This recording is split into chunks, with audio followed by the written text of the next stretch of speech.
Okay. Let me take this overlay off. All right, Misty. Sorry, I was sharing to all my social medias. Welcome to another episode of Weekly Recap with Mac, where we learn the events and advocacy efforts for the week of April 6th through April 10th. Welcome to the show, Mr. Mac Haddo. What's going on? This is crazy times for the Kratom community. There's no question about it. That's a fact. I got tons and tons of messages about Kansas. So can we please go over what just happened in Kansas? Well, the really interesting thing about the debriefing with the lobbying team about Kansas is that we had believed that the governor really was getting the message about the fact that the information that was relied upon by the Kansas legislature was inaccurate, that the anti-kratom forces were tainting the not only the evidence and data, but they were misrepresenting what the impacts fiscally would be on the state. And of course, they conflated everything from 7-OH into natural kratom leaf, which we're seeing across the board. The governor, we're told, just decided that she wanted to err on the side of caution, and she was going to follow what the legislature said. And so, very disappointing decision, because the governor had sufficient information that should have led her to the decision that this was not good public policy, that it was derived from inaccurate information. So very disappointing across the board, no question. The thing that we're seeing is that the news stories are saying that they only banned 7-OH. And when I looked at the language in the bill, it's only 7-OH. Well, you look at the actual language that the bill addresses bans all kratom. The problem is it conflates everything together, and there may be a reason for us to take exception based on this is only 7-OH, but it clearly bans everything. Well, that's misleading. Yeah, at least as it has been reported by the legislative leadership, that their intent is that this bill, bans everything. So it's confusing. It's confusing because they themselves don't understand Yeah. the distinction. And so when you look at the legislative record, they clearly intended to ban everything. And whether the language is as drawn as tightly as they intended and that the governor expected, but we pounded the governor with information about the dangers of getting into this realm where you're taking a natural leaf kratom product, conflating it with 7-OH. And then, of course, we had a massive outpouring of constituents, which we're very grateful for, by the way, in order to fight back on this. But while the language is confusing, the intent of the legislature clearly was to ban all kratom products. Because I'm serious, I can't find kratom or mitragynine in that language at all. I see 7-hydroxymitragynine and a bunch of other research chemicals. I can't find kratom or mitragynine. Yeah, now that you said that, I'm going to go back and look and see exactly at the bill that she signed. Yeah. But I can tell you that in talking with legislative leaders, it was banning all kratom because they said we can't tell the difference. That was sort of the argument, and that, of course, I'm hearing, and all of us are seeing being represented. For example, the Tennessee Bureau of Investigations representative in the hearing sits there and says, not only was kratom euphoric, he also says, I can't tell the difference, and there's nothing. We don't have the equipment to tell the difference. All of which was untrue. But this is what's happening in this space. And part of the problem is that the 7-OH community has adopted the strategy that if they're going to ban 7-OH, then we're going to advocate they ban everything. Yep. They're going to take kratom with them. Yep. And it's like, I'm going to take my ball and go home. And they do not account for the fact that they created this problem. When they came onto the marketplace without the required science to justify its safety, that's what drew the attention and focus of the FDA, because as they examined all of the reports and evidence and data about the scheduling decision, they didn't do that casually. They went in and dug hard on it, but the predicate was that the requirement under federal law for any dietary or botanical supplement to come onto the marketplace, they had the science and data, and they kick back now and say it's the same. Miss Ross from Seven Hope Alliance, there couldn't be a bigger fog machine than when you listen to her talk, and it's all the same, and she's throwing Kratom right under the bus at these Right. hearings. I mean, she truly is. I've never seen anything like it. But that's their strategy. They're saying if you've got to ban everything. If you believe that 7-OH is bad, then you got to believe that Kratom's bad too, because they're the same thing. That's essentially the message and the confusing outcome of it. But my argument is if 7-OH is truly made from Kratom, why would you do that? Yeah. Why would you why did you throw the baby out with the bathwater? Yeah. Well, they say that they're all, we are all Kratom is their whole little gimmick, which is totally false. But, but then their actions don't speak the same thing, Gabrielle, I agree with you. I have through with a fine-tooth comb. I looked at the language in the Kansas bill, and so she put it in ChatGPT. There's nothing in there that says Kratom or mitragynine. So, Mac, you got some work to do, buddy. I do, and I may be drinking the Kool-Aid of the legislative leaders who told me that they were intending to ban both because we were fighting against it. And unless something dramatic happened, I know that the intent. So I'm going to go back. My homework. I'm going to do it, and I'm going to make sure that what you've said is, if in fact it's accurate, that it does not clearly state that mitragynine in its natural form is banned, then we have a basis to go back and clarify.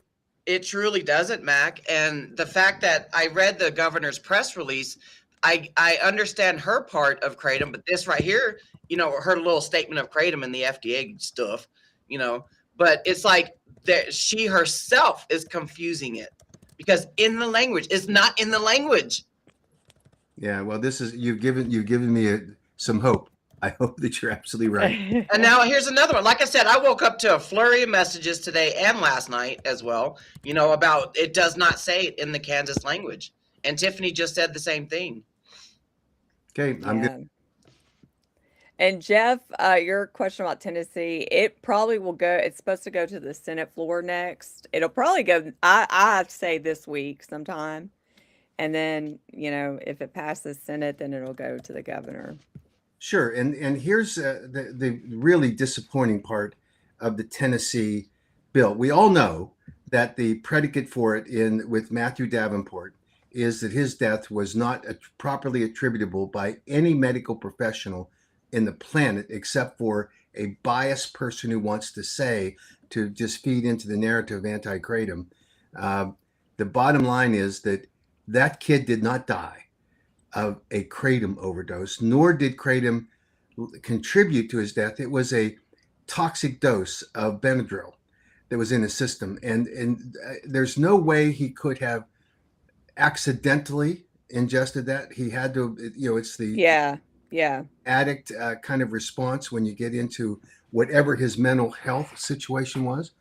But he didn't die of Kratom, and yet that's the law, Matthew Davenport law. And so and this is something that happens a lot. A state legislator becomes impassioned because they have this grieving family that comes to them and tells them the story, and they say, "Oh, it's just extraordinary in terms of how quickly this caught up with our son or daughter," and it's just untrue. The narrative is excusing the irresponsible behavior in some cases of these fatalities.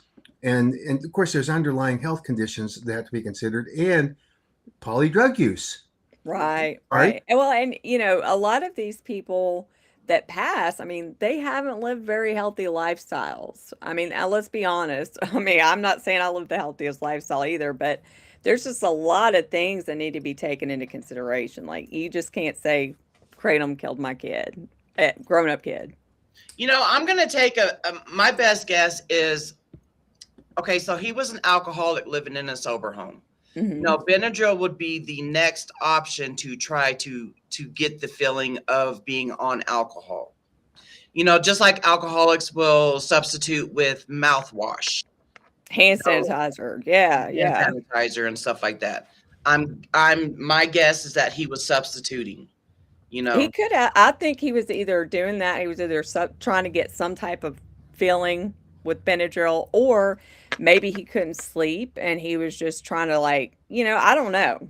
I that's don't just know, a lot of Benadryl, though. that's a lot of Benadryl. Yeah. Like, it's a Like the lot. whole Robitussin thing, where kids would be robo tripping. Yeah, Off the yeah. Robitussin. Well, they got that Benadryl man, if you take they had that going around on the internet where the kids would take a bunch of Benadryl to see the Benadryl man, or the Hat Man The is Hat what he Man, was yeah. called. Yeah. Well, it's truly astounding that when you get into these discussions, you have legislators who listen to this and they get caught up in it, and you've got this passionate advocate in the form of a sponsor who believes that a constituent, actually had this experience. The emotional tug is powerful. So that happens, and we see it in New Jersey with CJ's loss. Same circumstance, Yeah. not what caused the death, but it's what they try to attribute it to, and they ride that wave of emotional response that they rely on, and no one wants to fight. No one wants to face the family members. But you can't public policy should not be based on it should be based on science and facts, not emotions and But sadness and grief. the thing is, when you question it, you look Yeah. like an excuse my language, but you look like an asshole when you Yeah, and they will sit there and they will frame you to make you look like you're just the meanest person in the whole world because you ask questions. Yeah. The thing that was very disappointing in dealing so far with the Tennessee legislature is that even the leadership early on said to us, "Don't worry about this because this is going to be too expensive for us to implement, and we're in a tight fiscal situation." And the fiscal note came in at $1.2 million, which was significantly understated. Significantly understated. So you've got a real impact of about $20 million in actual sales tax revenue at the state level, and then at the local level has their own added sales tax. But under the Tennessee law, the state has to reimburse the local county for any law that they pass that takes away income on terms of sales tax. So that impact is clear, and there's not even a question. So that accounts for about $15 million rather than $1.2 million.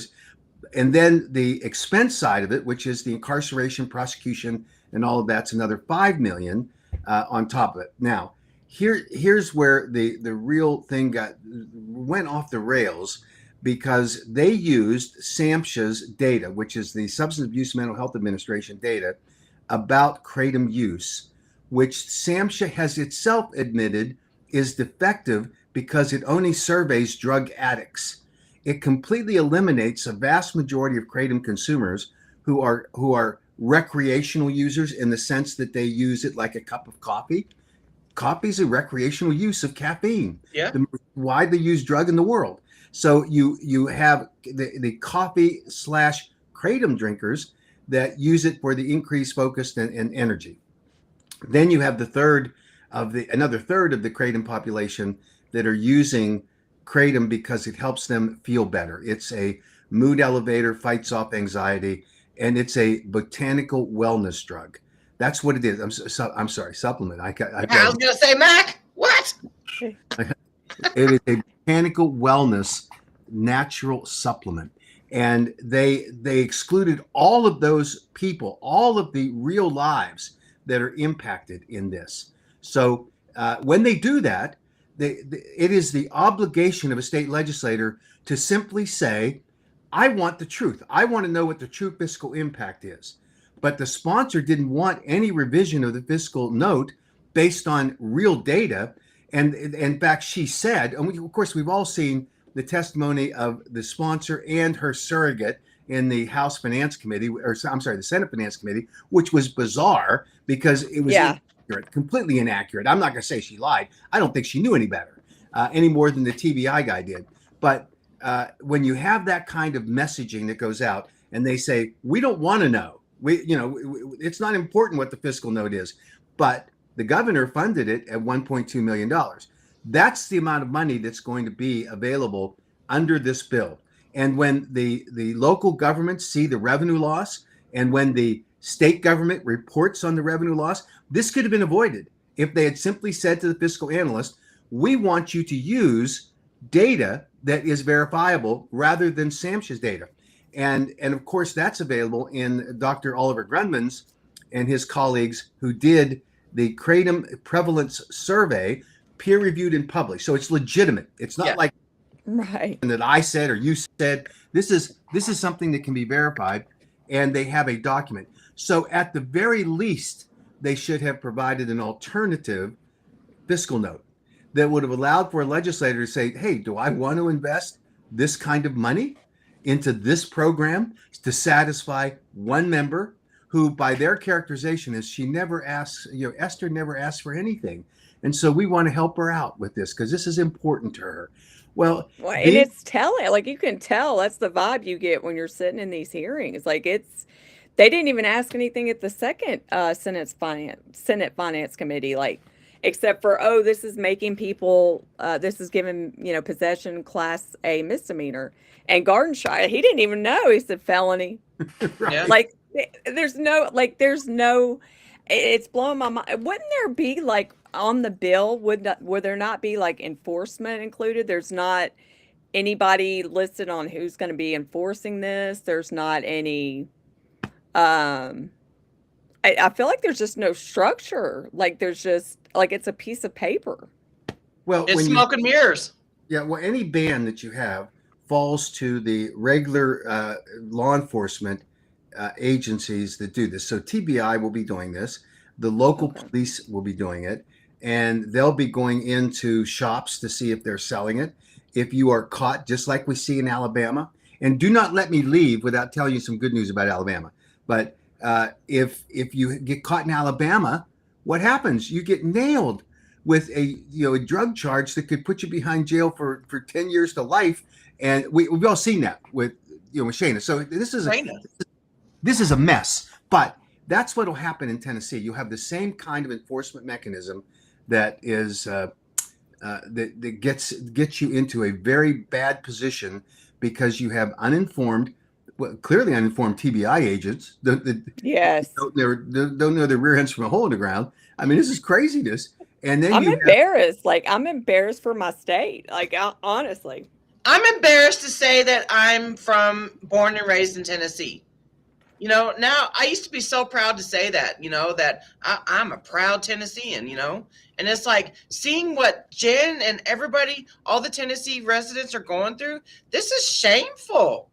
Well, and I remember many years, I don't know how many years ago it was, to be honest, Mac, but I remember a couple of years back during a webinar, you had mentioned something like Tennessee does it different because of, like, I guess the hearings, how they do their legislation. And, they don't even want to hear from their constituents, like, when you go up there. I mean, I think there was maybe a total of 6 people that got to talk on our side total throughout the whole thing. And that's, like, it's definitely not like South Carolina or, Idaho or, they're like making extra days to make sure that they're hearing everybody. It's just, I know that it's really disheartening for a lot of people. They're not even disability friendly. No. There's no option for virtual testimony. People with disabilities have voices too. Yeah. That's a lot of us that use Kratom for our chronic pain or disabilities. Like, we're the ones that are going to be affected by this, and we can't, it's crazy. It's blowing my mind. It's horrible. Yeah, and I think you illustrated exactly the state when you see what South Carolina does. You can come up to the podium. You have the opportunity to actually have a conversation. You can make your presentation, and then there's interaction back and forth, right? With anyone who comes to the podium. It's not like they perceive that you're an expert. Like Mac Haddo comes from the AKA, or Jeff Smith comes from Hart. I mean, that kind of thing. They listen to everyone. Yeah. Now that's unusual. It's really unusual. And certainly we see in states like Tennessee where they just, the chairman of the committees are more interested in processing bills through than they are for listening to what people say and hearing their experiences. And so there just is a terrible situation. The same is true, by the way, in the state of Utah. If you watched what happened when Senator McKell went on his crusade about Kratom, they have a procedure in Utah that allows the sponsor of the bill to make a presentation with whatever experts he wants. Now, Senator McKell, according to the leadership that I talked to, abused that privilege because he brought a whole group of people that he had strong-armed, and I don't use that term lightly, from the executive branch to come up and support him.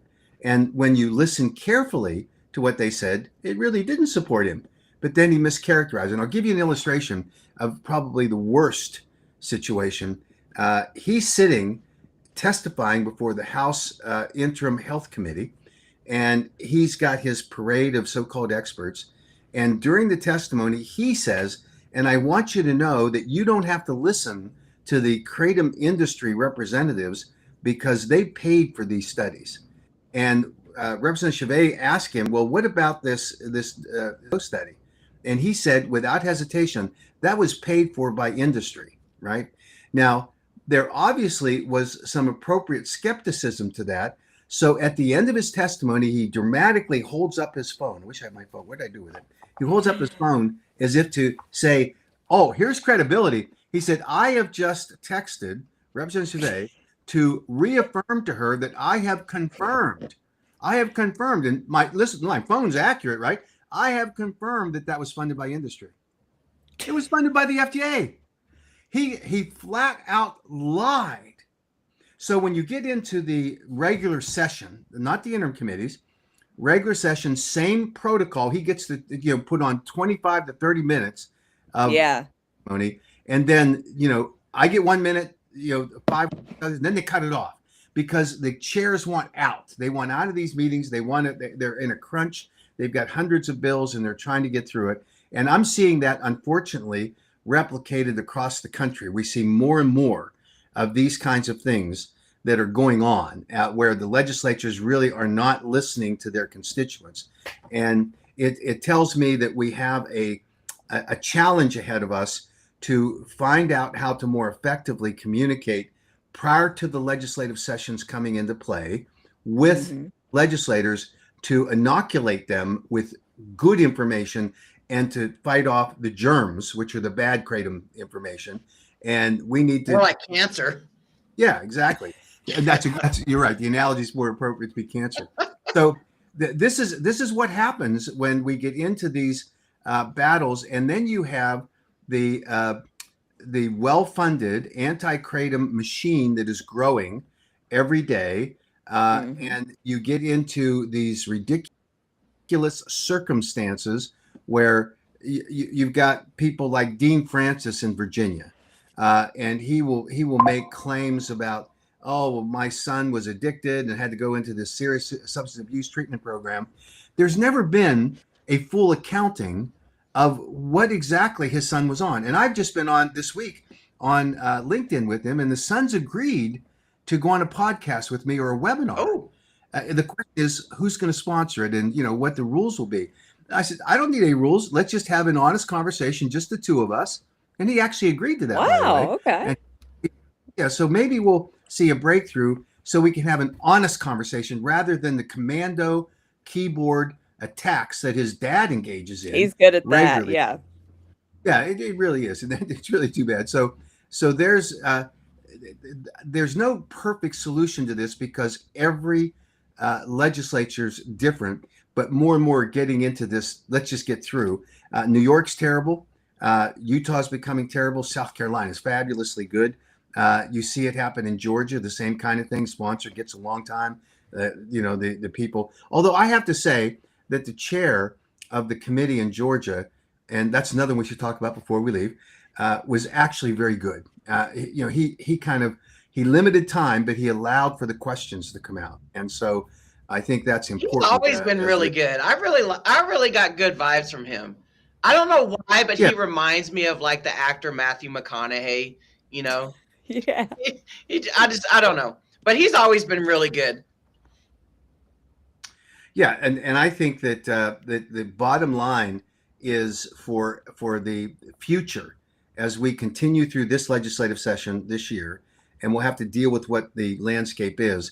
Part of what our push next year, as I said, is to get early information out in the hands of key influencing legislators to fight back against this anti-kratom nonsense. When you see the phenomenal abuse of power in the state of Michigan, where the chair tells the KCPA chairman, you're dropping that bill. You're dropping it. And if you don't, then you're not going to get another thing through. And suddenly that sponsor of the KCPA becomes this vocal advocate for banning it. Now, how did that conversion happen? Except that the Speaker of the Michigan House was influenced by Patty Wheeler. And Patty Wheeler comes in with her Hollywood connections and her little documentary, which she still hasn't been able to sell to Netflix, which she openly admits she's not able to do. God that Netflix has some filters about propaganda, and she sells the Michigan speaker, let's get this done because we got to save lives. And the Michigan speaker invokes a very not a rule that's not used very often, which forces and compels legislators to stay in their seats. Yep. They cannot leave. That's compulsory voting, and says you are going to vote for this. And so under the watchful maternal eye of Patty Wheeler, who's sitting there glaring at all the legislators on the floor, they conduct a vote. Now, how is that democracy? Yeah. Now, got to go over to the Senate now, and we think that the fact that it was handled in the way that it was by the speaker, and by the way, the speaker is a big fan of the Trump administration. He's a big fan. And the Trump administration is pushing a counter message when you have the president of the United States in the White House congratulating FDA Commissioner McCary for his fight on 7-OH. And then you have Bobby Kennedy out in Arizona just this week talking to the tribal leaders and brings up voluntarily the fight on 7-OH. I read that. And when you see, I read that article. When you see FDA Commissioner McCary openly telling everyone that we're not focused on natural leaf kratom products. And why? Because of the FDA single ascending dose study that, I don't know, Senator McKell lied about and being an industry funded thing. So here we are in this conflict, but we're in the Senate in Michigan. And I think that it doesn't help what happened in Kansas, don't get me wrong, but it's going to help us when it comes down to a search for the truth. And so I think that's where we're getting to. And it's interesting because one of the divides that is now going to, it is a political one that's going to be introduced into these discussions, is that it's what Senator Booker said at the federal level, when you criminalize people for the use of an otherwise safe product that's been proven to be safe, then you cross the line. Now, it's a little bit of a difficult line with 7-OH because it will be banned federally, but the reason it's banned is the critical part, and that is that it is a chemically engineered and manipulated opioid, mm-hmm. and it has a pathway that if they want to market it, which they do as a therapeutic agent, which is everything that they're doing, then they should go through the new drug application process. It's available to them. But what they did is they snuck on the market with this chemically manipulated opioid engineered to give you euphoric high, to hook you, and to have all of the side effects that come with opioids with a highly dangerous substance. So chemically manipulated substance. So here's the challenge, is that we defend that natural kratom is appropriately on the marketplace, and that these chemically engineered products are the ones that need to be evaluated in terms of their effects as opioids in the way that they are. I get it that some could argue, well, you're being inconsistent. Well, no, because kratom came on the marketplace and passed the test, and it passes the test today with the FDA with respect to the requirements under the DSHEA Act for a kratom product being on the market. 708 does not. And Miss Ross will say, "Oh, they're the same thing." Well, no, they're not. And that is perpetuating the same fraud that the 708 manufacturers did on the marketplace when they entered the marketplace and said, "These are Kratom products." They're not. And yet they sold that. Mhm. They sold that unsuspecting consumers. You go to the convenience store or to the a health food store, and they hand you a sample of 7OH. Now that's a marketing technique. They want you hooked. That's a drug dealer technique, Mac. Yeah. Absolutely. So they give you a free sample, and you take it and you walk out, and as was described to me at the Chance Show by a couple of the vendors who are selling 7OH, they said, when I asked what's the difference between 7OH and Kratom? 7OH will knock you on your ass. It does, no question. So what do we do? Do we protect the public, and do we do this appropriately? So the challenge, obviously, in these states, and here's the hot spots. Obviously, Tennessee. We hope that we can convince the governor that even if it's just on the fiscal note, that fiscal note needs to be revised in a way that gives him an accurate picture. And they don't have the money. They do not have the money in Tennessee to implement this bill. And if they ban it and can't enforce it, it's an awful. They're losing so many businesses will have to pack up and leave. That's just even more money. I just can't imagine owning a business and then, coming back next year and they're like, "Oh yeah, we messed up." It's like, bro, you made, what I mean? Like, I'm just so sick of all of my legislation. If you pass a ban in Tennessee and you can't enforce it because you don't have the money, then you foster the black market. People will die, and it's because they're selling crap, and that's where this whole thing has got to be evaluated by the governor's office. We hope, in order to properly evaluate whether that should be done. State of Iowa, we're obviously in a fight. It's going to come down to a floor vote, I'm told, on tomorrow or Monday. We're just going to have to see how that falls. I was told that there are 5 Republican senators that were not going to vote for a ban without there being a carve out for natural leaf. Whether they've twisted arms there and gotten them in line, I don't know. But again, big challenge. Doesn't help that Kansas did what it did.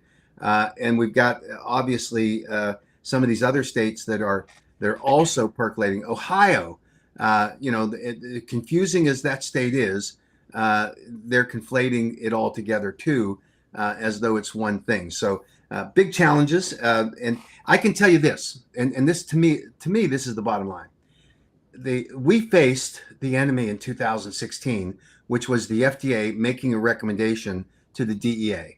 The DEA is the one that is the final arbiter of whether or not the science produced by the FDA was accurate and sufficient to justify what was happening, right? That was the bottom line. So the DEA is the one that saved us. They said, guess what? This doesn't meet the criteria.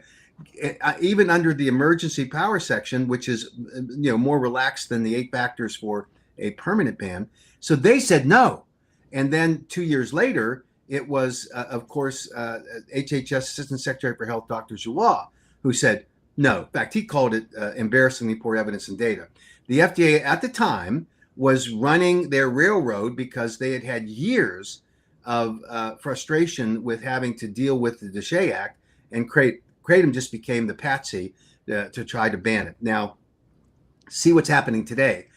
We face the same threat today when you've got the 7OH people who are misleading the arbiters and the policymakers, the legislators, in the same way the FDA misled the DEA. And now we desperately need the legislators to step up and say, we need to examine this closely. We need to look at it, because the 7OH people are peddling nothing but disinformation. They will say it as though it's powerful, and if it's true. Just up in New Hampshire, you had, I've forgotten his name, the guy that represented the 7OH community. John Cleveland. Thank you, Cleveland. He gets up there and says with a straight face, within 2 weeks after the Florida Attorney General issued his ban, there was a 300% increase in overdose deaths. 2 weeks. Yeah, 2 weeks. There is no data collection, reliable data collection mechanism known to man that could create that kind of data. And when I ask when I asked the people at 708 Hope Alliance, their answer was, well, we got this from a Florida law enforcement official, and I have a screenshot to prove it. Well, produce that screenshot first. I want to see it, because whoever that incompetent law enforcement officer, if it's true, whoever that law enforcement officer, if he's truly a law enforcement officer, whoever the idiot was that said that, has no basis to say it. None. Zip, zero. So, but this is what they do. They'll act like it's true when they get criticized in the 708 community about the product formulations where they're producing products that are attractive to children. They say, we're not doing that anymore. We don't sell sublingual tablets. We don't sell sublingual strips. Nonsense. 2 days after Miss Ross said that in California, I ordered them and I got them delivered to the American Kratom Association offices, and they don't sell them. I mean, they'll say anything they have to in order to get by. And they're thinking, well, I can sell this and no one's going to catch me. Guess what?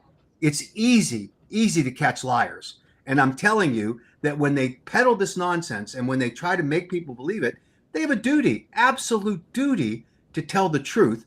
And they're not telling the truth. And so when John Cleveland stands up there and repeats what he's heard, and his defense will be, I'm certain what it'll be, oh, well, I thought it was true because I was told by, and like, it's like you're in sixth grade and, you know, you go down the line of one rumor after another, and it comes out at the end as something's not even recognizable to what was initially said. Meanwhile, he's already told 10 states and testified in court 10 times. Get out of here. So here it is. Prove it.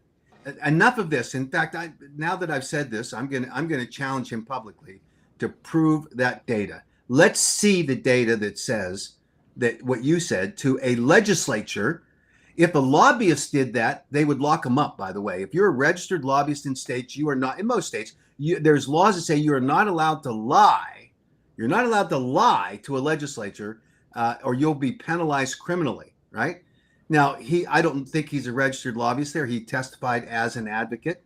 But if he lied, somebody's got to be held accountable for that. At least we call him out for it. Might want to check to see if he registered as a lobbyist to testify there, or at the other states that he's testified in. Yeah, and we need to obviously track down each case where we can find where he or Miss Ross have testified to that so-called fact, when it in fact is nothing more than a rumor, and maybe not even that. Maybe it's made up. Maybe it's mythical. Maybe it's something that they had ChatGPT generate as a image. I don't know. Michael, sorry, I don't mean to cut you off, Mac. You're not being ignored right now. The Senate, what happened in Iowa has gone through the steps. Right now we're at the end of the line in Iowa. He feels like he's being ignored and all that stuff, because there's that Senate hearing coming up next week for Iowa. There's nothing else we can do. You can't go in there and testify or nothing. Yeah, it's frustrating. Yeah, once it gets to the debate on the floor of the House or the Senate, they're not taking public. Yeah, I feel you. I'm here in Tennessee, and we're going. That's our next step. I mean, I feel you. I feel like we're not being heard either. So I get it. Yeah.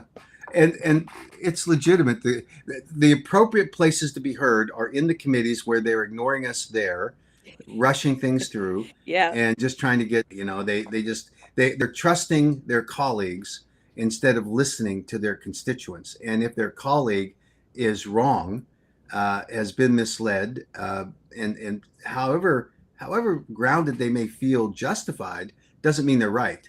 And so there has to be a reset along the way.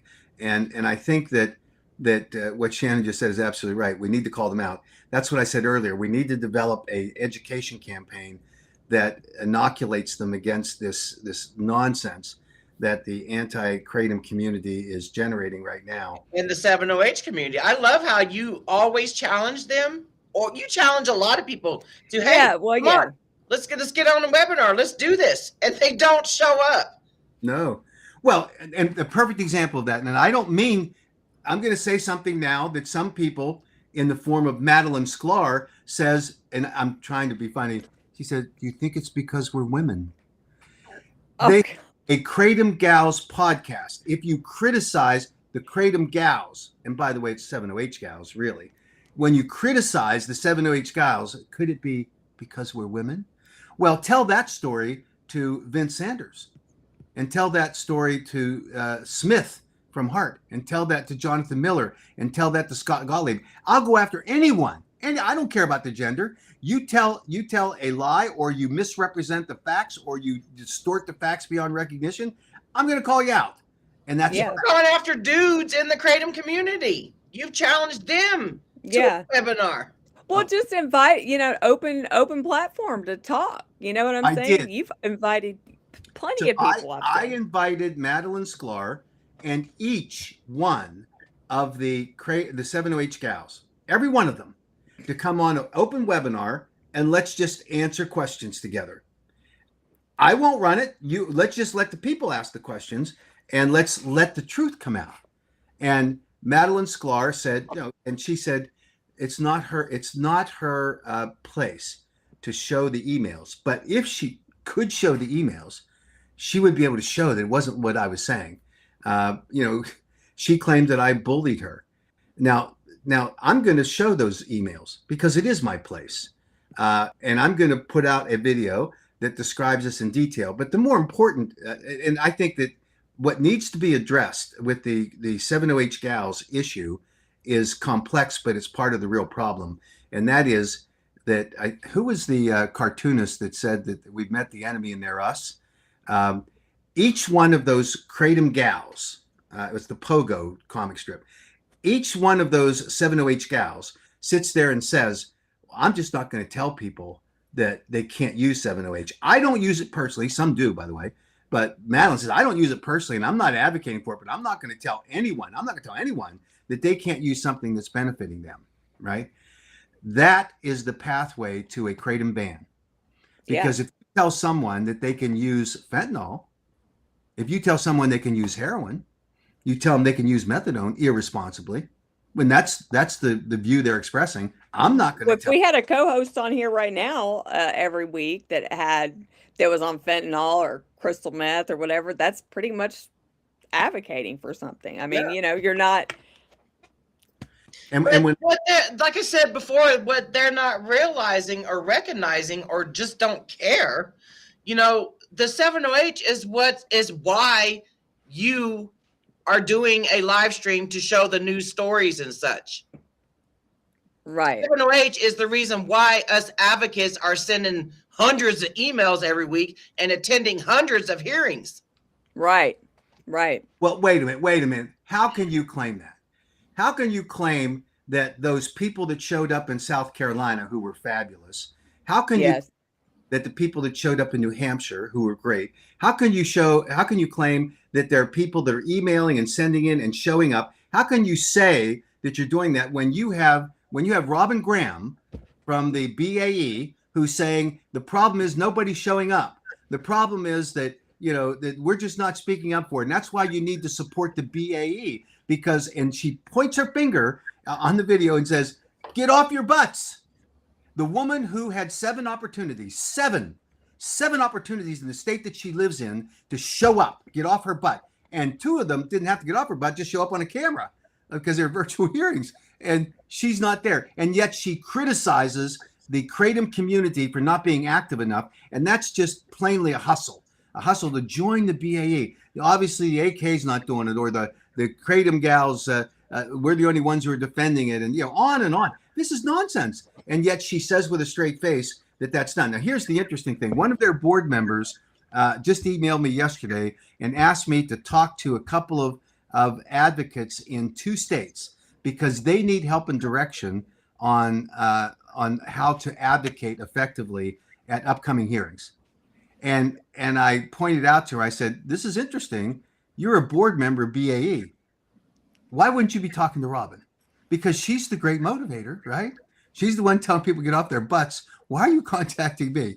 Now, she didn't answer that question, the board member. I know why. Because, again, there were people that got sucked into this idea that we can become relevant. We can become part of this whole organization again. And we can do this, sort of fluff on the front part saying, here's where the hearings are. Well, you could just get that right off of our Yeah. information, and frankly, the GKC does a good job on that, and the Botanics for Better Health and Wellness, Better Health and Wellness.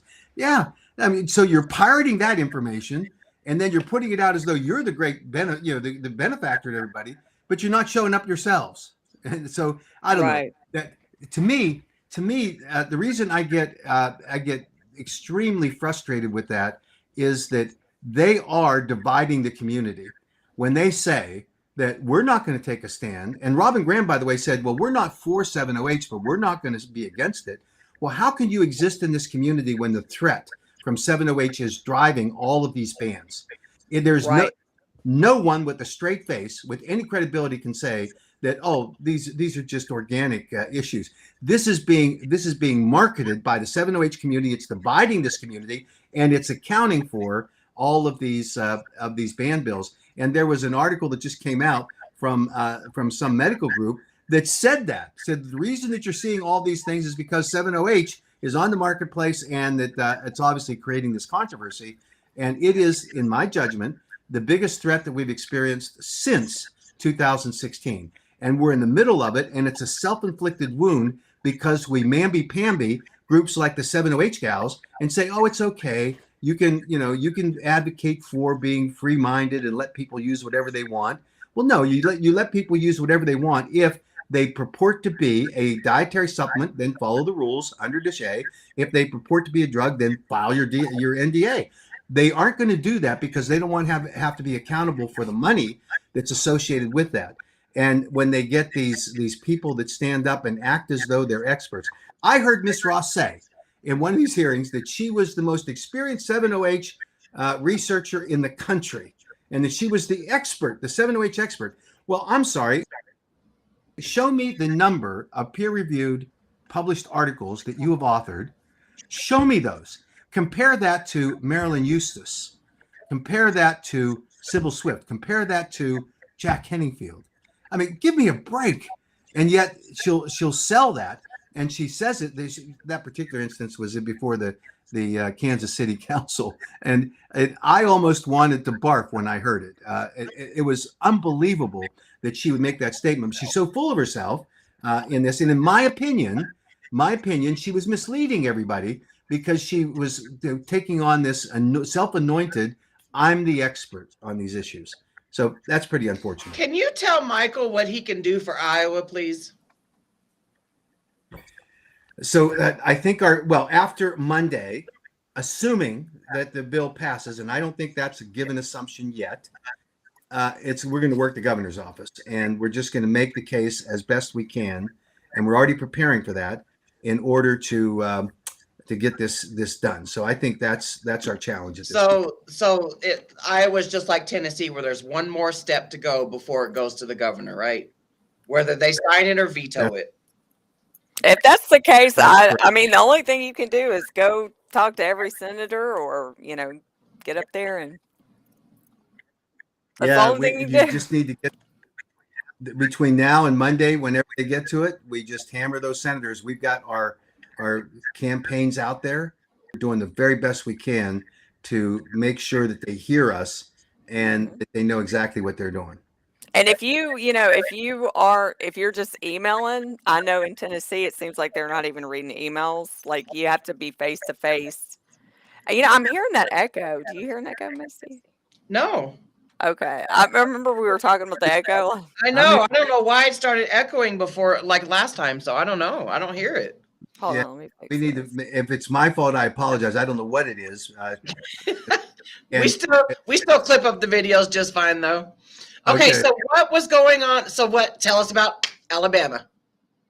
Okay, so there is there is going to be a new attorney general, and the new attorney general is currently in what we think will be the new attorney general is currently in the attorney general's office, and it appears that there is a significant interest in learning more about kratom and understanding the difference between natural leaf kratom and the synthesized versions. And apparently this individual attended a seminar or some meeting where she heard this from the FDA and HHS.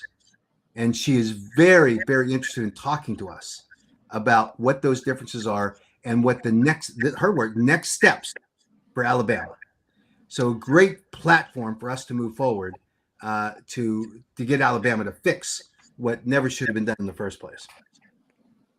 So is she aware of Shayna's story? $1 million bond, 10 years to life? We're not at that level yet. She's just, because of what she heard in a meeting in Washington, D.C., she's very interested in learning more about it and thinks we need to take the next steps in Alabama. So okay. We're going to tell her. We're going to tell her when the opportunity comes. Okay, so what about Georgia? So Georgia, the representative Rick Townsend, this guy, I think I said last week, I told the story about what he did when he stood there because of whatever glitch that happened in the committee hearing where he had a substitute bill that should have been available to the members of the committee and to the public so we could look at it. And it wasn't there. Nobody could figure out, it was whatever the logistical or technical glitch, it wasn't there. So the committee chair said to him, tell us, Representative Townsend, what are the significant changes in your bill, in your substitute bill? And so he gave this glossed over version of a couple things. What he left out was that it said that the only kratom that could be sold in the state of Georgia had to be derived from plants that were grown in the United States. Oh, I don't know. That might be a significant thing. I don't know. That might be banning kratom in effect. I mean, and then there are some other provisions that were equally onerous. This guy doesn't care what he says. He looks me straight in the eye when we're sitting there at that hearing, and he says, "Mac, I don't know why you're so upset with me. You know, I'm trying to do the right thing here." And I said, "I could tell you right now. I could give you an idea, and you would say to me, well, I'll get back to you on it because you have to go and talk to your sponsors who are the trial lawyers. Let's not kid each other." And he gets all mad and walks away. Well, it's a truth. And this is a guy who he got slam dunked. He's furious because his bill didn't see the light of day, right? He can't understand why. He can't understand that maybe lying to the committee members about what his substitute bill did, which we caught and were able to tell them about it once we got a look at what he was doing, maybe he would think about telling the truth in the future. And maybe he would look at a responsible regulatory pathway that recognizes that there are hundreds of thousands of Georgia residents who are safely consuming safely formulated, properly labeled products. Maybe he could come to that conclusion instead of being the shill for the trial lawyers. Maybe he could come around to being a good public servant. And so, he apparently complained that to one of the Senate leaders, he said, well, they beat me again. Well, guess what? We're going to beat him every time because this is a guy who is without question, the evidence is there that he is nothing more than a shill for the trial lawyers. He doesn't care about his constituents, not one thing. He's just up there because they tell him what to do and they tell him what not to do. And when I can look a legislator in the eye who's the sponsor of a piece of legislation and say, would you consider this? I rarely hear this, well, let me get back to you on it, knowing that he's going to go talk to who his true sponsors are. Give me a break. This guy is a shill. He is undeserving of being in the legislature when he plays this kind of game. And I don't know what he does with other legislation. I have no idea. But when he's that easily swayed by the trial lawyers in the state of Georgia, rather than looking for good public policy and not even acting respectfully when you have a conversation, and then tries to act like the victim. Oh, they got me again, I just read an article earlier today that he said that he will be reintroducing again next year and that he's running for another term or something like that. Nobody's running against him. No, he has an opponent. Now, he's in a very conservative district, and he has an individual who's a trans person that's running against him. And so that's not likely in that district to win. Now, you never know. And it's interesting that in the state of Virginia, in the district that I live in, it's represented by a trans senator. We saw that person. Yeah, we did. Nancy Rome. She's a wonderful individual. She's yeah. And so, and some of my conservative friends will be mad at me for saying that, but it's true. She listens. She's really interested in what we have to say, not about just Kratom. I'm involved in another issue locally in my community that deals with data centers, and she's been fabulous to work with. So, this is the unfortunate thing is that depending on where your district is and what the population and whether it's a strong red district or blue district, that's going to determine no matter who the candidate is. But Rick Townsend, and I'm serious about this, is that he doesn't have the credentials to be a state representative because he behaves on this issue irresponsibly, because he is whoring out for the trial lawyers, and he doesn't care. Whoring out. Yeah. I mean, he is. Max said whoring out. It was a slip. I know what you mean, though. That's a technical legal term. It's not a disparaging term. It's only my opinion that he was whoring out. But Sherry says that they're appealing the Starkville, Mississippi ban next week. I know it. Like, Sherry's involved with these businesses down there that are hiring lawyers to go after the city councils. Yeah, God love them for that. And man, I wish we had the bandwidth and the resources to get involved in some of those things. But those advocates in Mississippi are fabulous. I mean, they got us to where we are today, where we at least have a KCPA. It's not the greatest KCPA in the world, but man, we'll live with it. And it's only because of that core group of advocates who show up every time, who are dauntless. And, they never get discouraged. Well, we all get discouraged, but they don't let discouragement get in the way of their, getting their boots on and going back down to fight. And that's something, of course, that Robin Graham knows nothing about. I can't even imagine that she could account for how people could actually get out and do this. These are people that I saw come to the meetings in the state capitol in Mississippi. They had to come a long way. Yeah. Yeah, I mean, and they did it all the time, and they were there religiously, so it was great. They're fabulous people. Like when we went to Arkansas last year, Bethany Cook, she came to Arkansas too. It's like, yes, and now this is a myth. Let's be fair. This is a myth. People aren't getting off their butts and coming to actually testify. That's not true because Robin Graham says it. I drove 5 hours from Memphis to Nashville, like 3 or 4 dollars. Come on. There was people from all over the place. I took a 2.5 hour flight. Right. I didn't. What? I didn't get off my butt. I got off my feet. Yeah. Yes, and to be fair, it's frustrating sometimes when we go to hearings and there's no one there. I mean but that typically is a function of the way that they scheduled it. They put it at a time that makes it impossible for people to arrange to get there. Typically, these state capitals are hard to get to. I mean, that's fairness. But when Robin Graham doesn't care about fairness, she just cares about promoting her own. Oh, the Kratom community is losing its steam. No, it's not. But that's her narrative. Well, anytime there's a virtual option, there's no excuse to not attend that. Yeah, that's true. There is one, and she made it, and I accept it. And she said that she was going to a funeral of a family friend that interfered with her being there. And there are those life experiences that happen.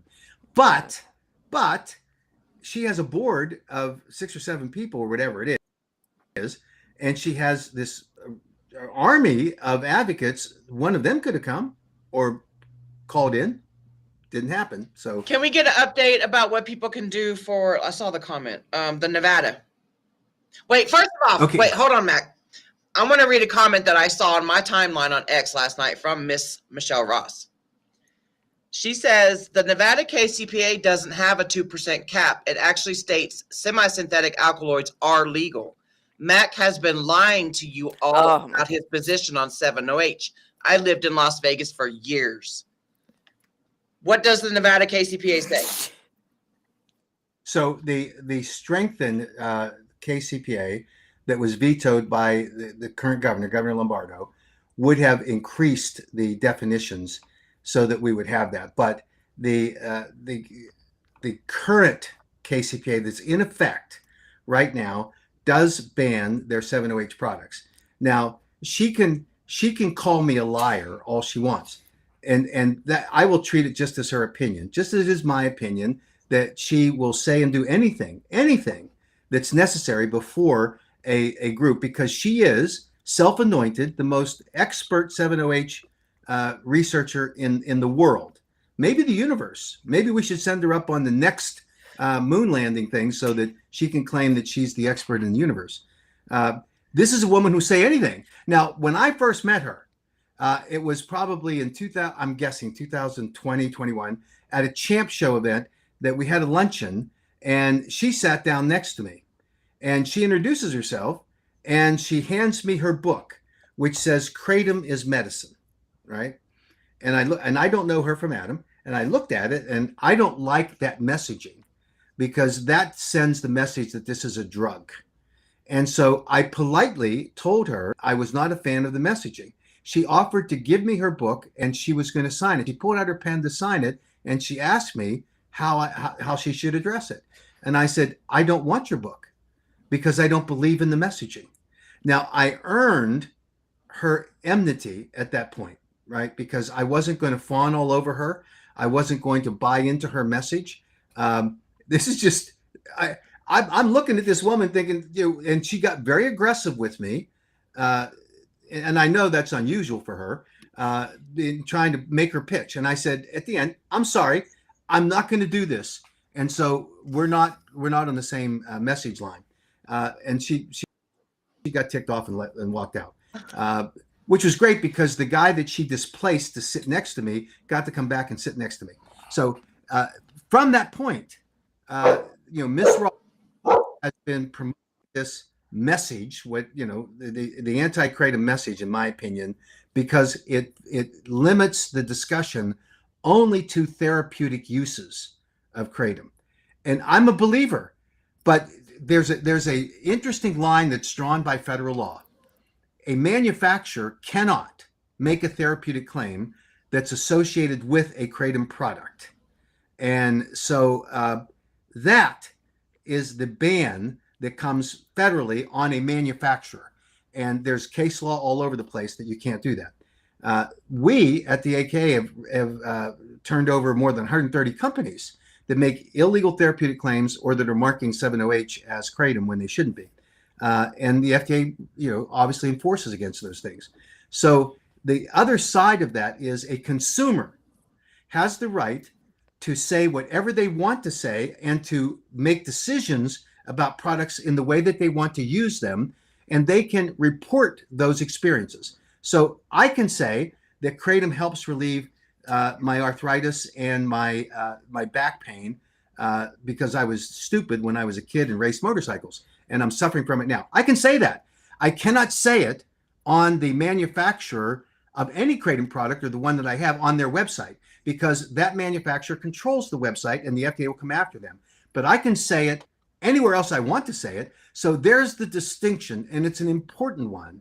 But when you look at what the 7-OH people are doing, they're and it's pernicious in my opinion.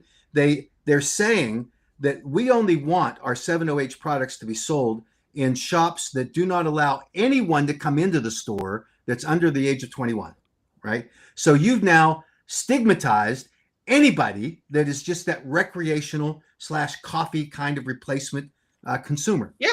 They're not going to those what stores. Great grandma wants to go into a smoke shop. Yeah. Exactly. But that's what the reason that the 7-OH people are advocating for that.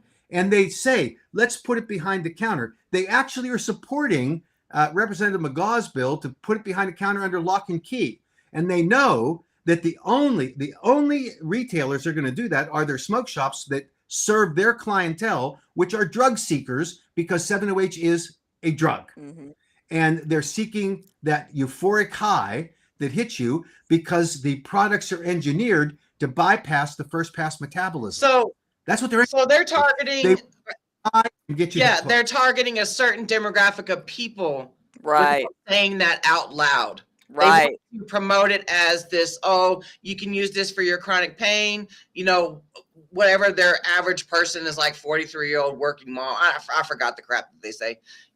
But their targeted demographic is the drug seekers. Well, just like Max says all the time, like, how many people have you heard that say they use holy kratom just in the morning to replace a cup of coffee. Nobody says that with 708. Like that doesn't happen. Like you're using it for, you know, You- medicinal purposes You're or you're using it to get knocked on your ass. yeah. And you want to get knocked on your ass at least 3 times a day or maybe 4 times a day. And after a week or two, then it's 6 times a day. I mean, Yep. look at the data. And when people get hooked, they come back and the data's everywhere. And they're saying, to the extent, by the way, here's a great example. The poison control centers nationally hasn't quite caught up yet on the state level. The poison control centers decided in March of last year that the reports that they were getting about kratom exposures were masking the truth. The truth being that these are majority 7-OH. So now they have a separate category, and they actually ask the caller, are you talking about kratom or 7-OH? Most of the time, the caller doesn't know, right? Yeah. So it's still categorized as a kratom exposure. But at least they're taking the first step to try to differentiate between the two. And Kirsten Smith made the point in a recent presentation, and she's pro 7-OH now. And what I need to qualify that. She's based her scientific opinion that looks at 7-OH a little more critically than the average consumer does. And so I wouldn't call her a total 7-OH advocate, but she and Ed Boyer, for example, I think Kirsten agrees with Ed. Ed's publicly stated we need to get rid of these sublingual strips and tablets, right? But that's what the predominant of the marketplace is. And that's what the 7-OH people do. And they'll say, oh, we don't sell those anymore. Nonsense. Of course you do. Well, what the heck is the other option? There's tablets and sublingual, but what's the other option? There's not ground up 7-OH powder. I mean, there's that. Well, they could use the first pass metabolism system, the one that Miss Ross famously, and now the other guys are all saying, oh, when kratom goes through your first pass metabolism, hits your liver. Your liver is the organ that's designed to protect the human body. And so listen to what Ed Boyer says about it. It hits your liver, and the liver starts to break it down. It does this for any drug that you take, and it starts to compartmentalize and disperse it. And so after it gets through your liver, it goes all kinds of different ways. It's broken up and it's diluted. He doesn't say that word, but that's what it is. Diluted to the point that it's protecting your body. When it hits your mu-opioid receptors, it's not just a partial agonist. It's efficacy in binding to the using the G protein pathway, and the binding to the mu-opioid receptors is the key part of it. The 7-OH products that are sublingual go absolutely right to your mu-opioid receptors, bypasses your gut and the liver. Now, here's the thing that I found astounding, that the most knowledgeable 7-OH expert in the universe says routinely about the fact that, oh, it goes through your body and it already produces 7-OH, so it's the same thing. The difference is that when you take a natural leaf kratom product that has a trace amount of 7-hydroxymetrogenine that hits your liver, very small amount, and then it increases by 23%, I think is the fraction they're talking about, then it shows you that your body produces 7-OH. And so therefore, it's the same as 7-OH. Now, here's the problem. A 7-OH majority content product, if you ingest it and it goes through your first pass metabolism, hits your liver like a freight train. It no longer is the liver doing its metabolizing process. It's fighting against the 7-OH, and it's reacting to it. And it's incredible that they would try to draw the same. So if a majority 7-OH product hits your liver, and if it breaks it down even further into more 7-OH, what is the outcome? A highly concentrated, dangerous level 7-OH. These people are astounding in the way that they deliberately manipulate the wording of what they describe and justify what is a chemically engineered opioid drug, trying to justify and say, oh, it's the same as kratom. The kratom has 7-OH in it. And so therefore the same products. This is craziness. You know what? Like when I was addicted to my oxycodones for 11 years straight, towards the end of my addiction, a couple years towards the end of my addiction, I would snort them, so that they would hit me faster. And then when that was starting to, trail away, I would start smoking them off aluminum foil. So that would hit me faster. So I continue to say this, that I am glad 7-OH was not around when I found kratom in 2019.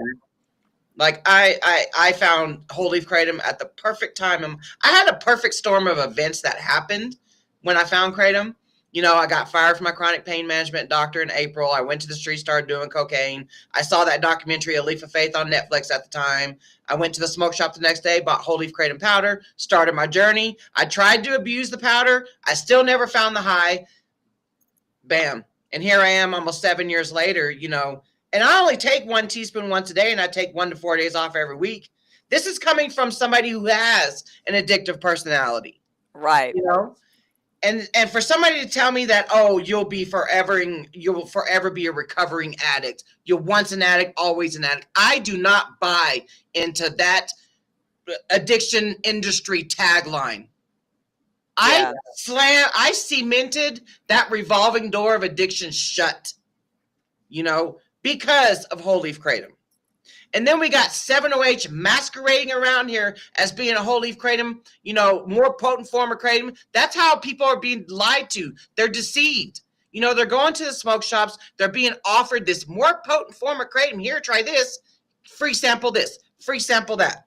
Well, even the chronic pain, like even the chronic pain patients that are going in to ask about kratom that they've heard about, you know, they're going to these smoke shops and they're like, well, take this. This is much easier to take. You don't have to worry about the powder. Yeah. And of course, you know, chronic pain patients, they're used to taking, you know, prescription medication. It's a whole lot easier just to take a pill than try and figure out doses and stuff like that. So even they're getting caught up in it, you know, you know, they realize, hey, this isn't even lasting but for 2 hours. And they're, you know, it's insane. It's horrible. And then they want people to, you know, quarter up a tablet that can't even stick together. And then they got other ones that are higher milligrams, and they want people to eighth up the like what? Well, you remember what Ben Sanders said when he was talking about the safety of this. He sat in the Rhode Island legislature and said that the right dose level for 7-OH was 28 milligrams per serving. What science exists? Where is it? Now, I'm sure that Ms. Ross can come up with some tortured definition of that, but I've not heard her do it yet. But 28 milligrams, that's a huge dose. And then the cat still got her tongue. Comment. Only a person being snide would say something like that. And then you have him testifying in Massachusetts saying, you could take a 2-pound bowl of 7-OH right here, you could consume it and nothing would happen to you. And that's when I've told you before, the legislator out on the hallway said, well, let's hook him up to some vital signs. We'll know the moment he dies, because he surely will along the way. So, you know, it's really something. The human behaviors that are complex. The drug seekers, you know, they're not the villains. It's the people that provide products to them that play into that. And that's what's happened with 7-OH. The 7-OH people devised a product that, if they were interested in the safety of consumers, would have produced the safety prior to market entry for the product formulation that they were selling. They would have done that. But what they were chasing was the almighty dollar, because they knew they were formulating a product that would hook the consumers that were on it. They knew that it's a very unstable, metabolite and now concocted form of an opioid, and that it would wash out very quickly, and you'd be craving it within an hour, and then you have to come back to it, and that victimizes the consumers, and they're making a lot of money on it, and I get that, but it's not justified. And for them to try to in any way compare that to the experience of the kratom consumer, where all the science says that you can consume as much kratom as you want, it hits a ceiling effect, and the only outcome is going to be you're going to vomit. That's it. And now for the people that have psychological issues, that are the extreme addiction personalities, you can harm yourself. There's no question, but you're not going to kill yourself, because they haven't found a toxic level of kratom that's going to result in a fatality. And that's why, and I know that this is something that Ms. Ross has not yet explored, is that the FDA, under their adverse event reporting system, takes every single death and every single adverse event report that's associated with kratom and now 7-OH, because they distinguish them too, and they evaluate them to determine whether or not there is a contraindication with a prescription medication that would be responsible for or contribute to the adverse event or the death. And if they determine that it exists, then they require the prescription medication to issue a black box warning, because that's who the FDA has absolute control over. So they would say, do not prescribe to the prescribing doctor, do not prescribe this if a patient, this particular drug, and if the patient's using kratom. You just need to ask and find out. So that's the way the system works. There's not been a single black box warning that's been issued against natural leaf kratom, not a single one. But and so the common denominator in these deaths attributed to kratom, that people are, Benadryl is one of them that be in their system, and an antidepressant. Right. Those are the common denominators. Well, and because they're ruled as kratom only deaths, I feel like that's just setting science back on finding out if there's ever going to be, you know what I mean? Like any interactions. I don't know. I just feel like a lot should be done, No, you're absolutely right. And we like to think that the system somehow is delivering what it's intended to deliver, right? That it's more perfect than not. And the truth is that we find defects in the structures of the way that laws are administered and the way they're created every day. And so we have to call them out. And I think to that extent, what you've just said is absolutely right, that we can't absolutely trust what's going on in our systems that we work with. And that's why we have to be vigilant and keep working on it to try to make sure that we're protecting the public, holy grail of the regulators, and saying, well, they've got it right, they get to do it. There's nothing wrong with challenging these circumstances, but there's also got to be a respect for the scientific evidence and data. And so this is interesting. And here's a perfect example. You raised at the beginning of the show with the question about whether the Kansas legislation actually bans natural leaf products. So I've been cheating and reading it while we've been talking. And I have serious questions about whether it does. And so we're going to go back and analyze that. And if we find out come Monday morning, we're going to be correcting the record. Because like I said, I woke up to tons of messages today, and they're like, oh my God, Misty, oh my God, it doesn't say kratom. And like I said, even the news stories that have came out. Also on Facebook and stuff, yeah. Yeah, so it's like something is wrong here. When there's so in other words, I woke up to an adverse event today. With multiple people messaging me, be like, you need to look at this Kansas bill. So I thoroughly looked through it, and not once is metragenine or kratom mentioned. This will be the most delicious dish of crow that I will have eaten if I find this. I know, that's right. I'm not kidding you. I heard that in ages, Mac. Okay, so back to Nevada. I'm sorry. I know that we can virtually testify, right? Yes, you can. So this is a work session, and this is a preliminary procedure that's required by the Board of Pharmacy under their rules to determine whether or not there's sufficient evidence to move to a full scheduling hearing. So voices are going to be heard there. There are 11 members of the Board of Pharmacy. They are they're going to take an evaluation. I was about to say a fair evaluation. I don't think that's properly characterized. They're going to at least listen. And the proponents of this, as I've talked to the executive director of the Board of Pharmacy, are a substance abuse group that is advisory to the Attorney General. Yeah. And, we already know what the substance abuse community thinks of kratom.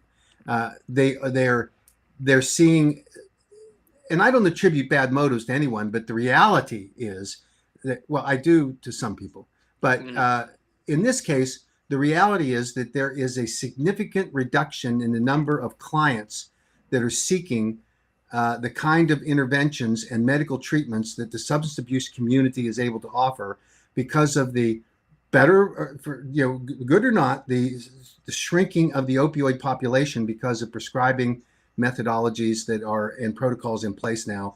So there's that group, and then there are other people that used to be very susceptible to these opioids that are now finding other alternatives. So the traditional substance abuse treatment centers just aren't getting the same kind of money, and so they're big critics of ours. So that needs to be factored in. But that's the group that drove this. And I would say that the good news about that is it wasn't organically driven by some member of the Board of Pharmacy. It wasn't the chair. It wasn't any member. They're just going to be the tribunal judges of whether or not the evidence is sufficient. So we'll hear from the same cast of characters. You're going to have the medical examiner reports that say these are kratom-related deaths. We're going to be prepared for that. You're going to have the substance abuse community saying we've got all these clients coming in. Guess what? Wake up. That's called 7-OH, right? And I will love to hear Ms. Ross with her explanation about how, all these people are dying, and we'll have a chance to actually contest that at this hearing. So if we can pack the room with advocates, great. Now, we'll be subject to the same restriction at the state level. They've got an agenda. The chairman wants to get through that agenda within that 8-hour period. How much time she gives us, I don't know. It will be the first item on the agenda, according to the executive director, but again, subject to the whim of the chair. If she decides to move it someplace else, she can. But we need to pack that room if we can. And if we can't, we're going to have some experts there. Jack Henningfield's going to be there. Bob Durkin's going to be there. I'm going to be there. And we're going to tell the kratom story. And I'm sure we'll have the others on the 7-OH side that will be loaded up there too. But this is about providing the freedom of Americans and people in the state of Nevada to make the decision about a responsibly formulated, properly manufactured, and labeled product being used for wellness. It is not used for a high.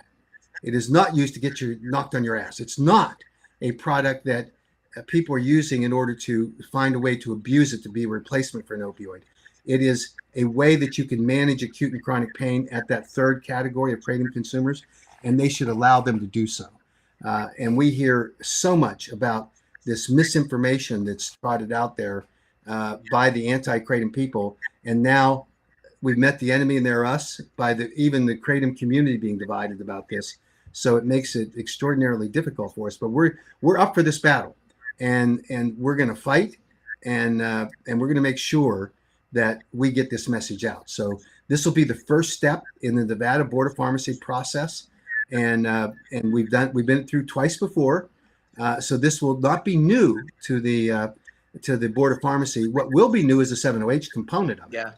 And we don't want them to mesh it all together, because that's what people are doing. I remember back in 2022 when you guys wanted to do the peaceful protests in Nevada.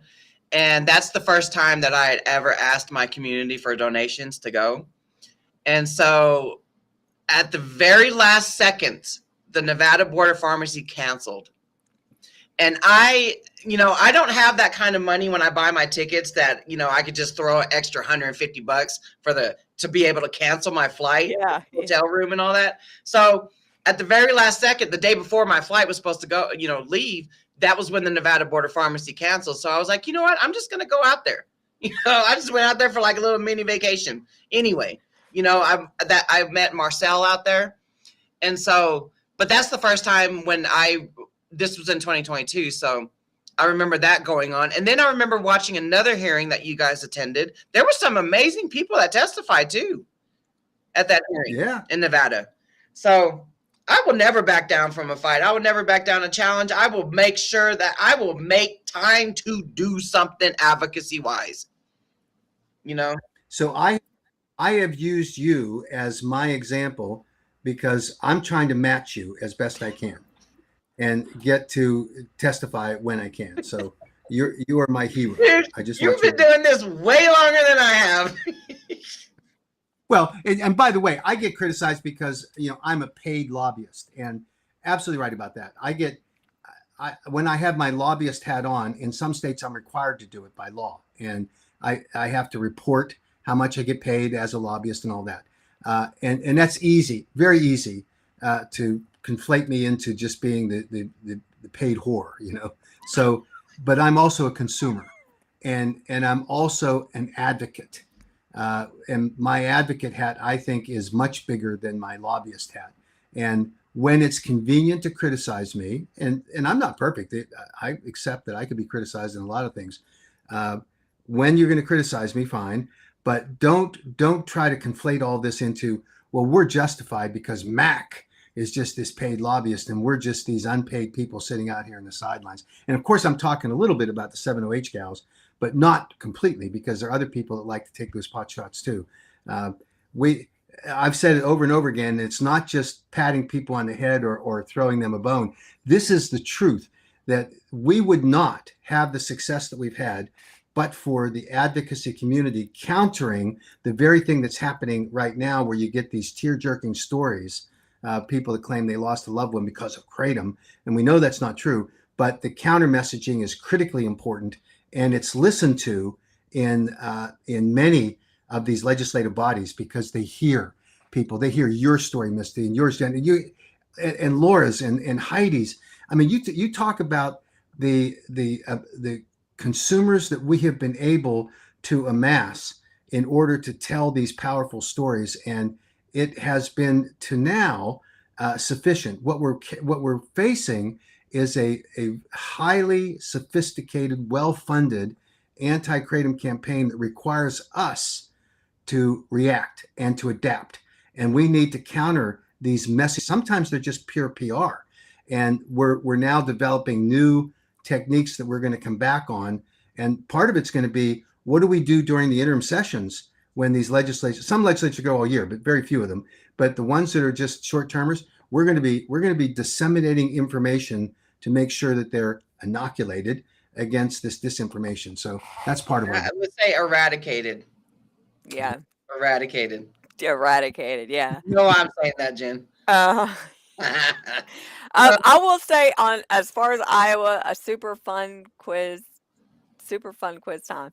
So I think Michael said that there was going to be, as far as I know, the emails and stuff coming through, it's not set in stone that there is a hearing on Monday. It just could possibly be up for debate on Monday. Is that correct in Iowa? Okay. It's calendar. That doesn't mean yeah. But what we understand, and this is a volatile situation always, that there were 5 Republican senators who said to the leadership, we will not vote for any ban bill that doesn't exempt natural leaf kratom. That's what they said. They want a regulation bill. Now, those 5 are enough to block passage, because it's they're head counting. Now, the head counts change, and over the weekend they could change. That's why we're pounding over the weekend these senators, saying, stand the ground and protect natural leaf kratom products. So we'll see on Monday what the outcome of this is. But we know that the powers that be are pushing hard. The sponsors of these ban bills, and we just need to be there fighting. Because it shows that it's on the calendar on April 13th. Doesn't have a time or anything, but right. Guess we'll find out. So that's just subject to the leadership, and they can pull it. I mean, it's interesting the way these processes work. If they get to the bill and they say, we want to defer it, that's a good sign, because they haven't gotten the votes yet. And then if they want to send it to every legislature has a committee, they send bills to die. So it sounds like it's just going back to committee, but it's really going for the funeral ceremony. So, that happens. We hope that happens in Iowa, obviously. Okay. The others, let's see, Delaware. There's Delaware. Okay. Delaware, Representative or Assemblywoman Ross Levin is a fabulous advocate for us. A combination of wanting to get the right public policy and wanting to learn. So she's been listening. We had an hour-and-a-half meeting earlier this week. She asked me for some ideas on ways to improve her bill, and she's working with the GKC and their team as well. It's great. and she's this hearing will be on Wednesday. I think it's at 11:30, something like that. I'm going to be there, and I think that and she's asked me to be part of her expert team to present. So that'll be So great. you're going and to Nevada and Delaware? This is my life. Yeah. So I leave 4:30 from Baltimore and flying to Reno. It's an 8-hour trip. I get in about midnight or so. It's just the way it is. See, now that I've said it, Michelle Ross may be trying to, divert my flight or something. We'll see. That's a joke, Michelle, if you're listening, and you will. And Jen and I are women, by the way, so Mac is in no way, shape, or form a misogynistic pig. Well, last time I checked, I was. There you go.